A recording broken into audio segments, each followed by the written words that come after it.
Praise the Lord. இன்றைய அப்பத்துணிக்க நிகழ்ச்சியில உங்களை சந்திக்கிறதுல மிக்க மகிழ்ச்சி அடைகிறேன். இந்த நாளிலும் கூட நம் கர்த்தருடைய வார்த்தை நாம் தியானிக்க போகிறோம். பாருங்க, கர்த்தர் இந்த வாரத்துல நம்ம கொடுத்திருக்கிற தலைப்பு உத்தம குணம்.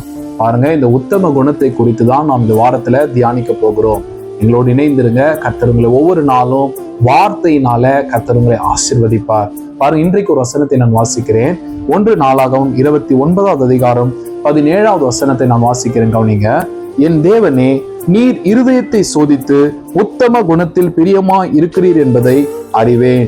இவையெல்லாம் நான் உத்தம இருதயத்தோடு மனப்பூர்வமாய் கொடுத்தேன். கவனிங்க கர்த்தருடைய பிள்ளைங்க, தாவீது ராஜா சொல்றாரு, தேவரீர் நீர் உத்தம இருதயத்தில் பிரியமாய் இருக்கிறீர். பாருங்க, ஆண்டவர் நம்முடைய திறமையில, நம்முடைய தாளந்துகளில, நம்மிடத்தில் இருக்கிற மிகுதியான ஐஸ்வர்யத்தின் மேல தேவன் ஒரு நாளும் பிரியமா இருக்கிறது கிடையாது.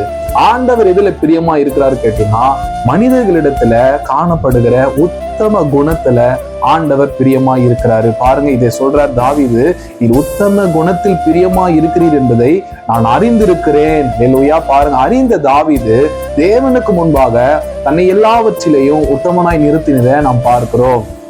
பாருங்க, இந்த தாவீதுடைய ஆட்சி காலத்துல இருந்த ஜனங்களும் கூட பாருங்க உத்தம இருதயத்தோடு கூட இருந்ததை நாம் பார்க்கிறோம். வசனம் பாருங்க, 1 நாளாகமம் 29:9 நான் வாசிக்கிறேன். கவனிங்க.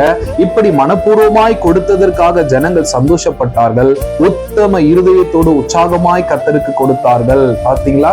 அப்போ தாவீதுடைய ஜனங்க கூட பாருங்க உத்தமமாய் கொடுத்தார்கள் என்பதை நாம் பார்க்கிறோம். அது மாத்திரம் கிடையாது, இந்த தாவீதை கர்த்தர் தெரிந்து கொண்டதற்கான காரணம் என்ன நீங்க கேட்டீங்கன்னா, சவுல் ராஜாவை தேவன் தள்ளிவிட்டு இந்த தாவீதை தெரிந்து கொள்வதற்கு ஆண்டவர் தாவீதினிடத்துல கண்ட ஒரு காரியம் என்ன கேட்டீங்கன்னா, அவன் சவுலை பார்க்கிலும் உத்தமனா இருந்தான் என்பதை நாம் பார்க்கிறோம். பாருங்க, அதுதான் நாம் 1 சாமுவேல் 15ஆம் அதிகாரத்துல 28ஆம் வசனம் சொல்லுகிறது. பாருங்க, அப்போது சாமுவேல் அவனை நோக்கி, கர்த்தர் இன்று உம்மிடத்திலிருந்து இஸ்ரவேலின் ராஜ்யத்தை கிழித்து போட்டு உம்மை பார்க்கிலும் உத்தமனாய் இருக்கிற உம்முடைய தோழனுக்கு அதை கொடுத்தார் என்று நாம் பார்க்கிறோம். பாருங்க, தாவீதினிடத்துல தேவன் கண்டது எல்லாமே அவனிடத்துல இருந்த அந்த உத்தமம். கொஞ்சம் ஆடுகளை, தகப்பனுடைய ஆடுகளை மேய்க்கும் போது தாவீது உத்தமமாய் அந்த ஆடுகளை மேய்த்து கொண்டு வந்ததை கர்த்தர் பார்த்துதா அவனை இஸ்ரவேலின் மேலே ராஜாவாய் கர்த்தர் கொண்டு வந்து நிறுத்தினார் என்பதை நாம் அறிந்து கொள்ள வேண்டும்.